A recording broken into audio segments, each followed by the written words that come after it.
Business English Speaking and Writing Part 4. Part 4 highlights hyphenated, open, and closed compound words commonly used in banking and financial services. Let us get started. Content sequence.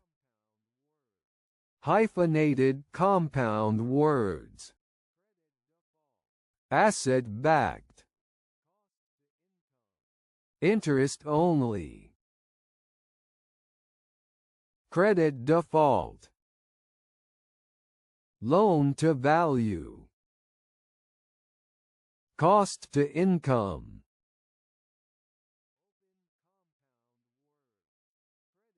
Open compound words.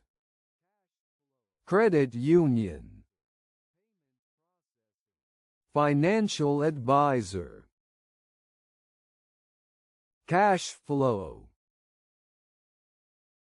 Loan officer. Payment processing. Closed compound words. Creditworthiness. Liquidity risk.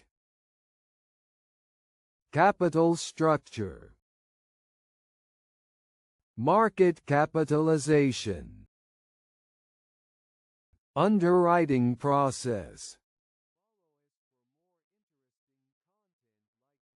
Follow us for more interesting content like this.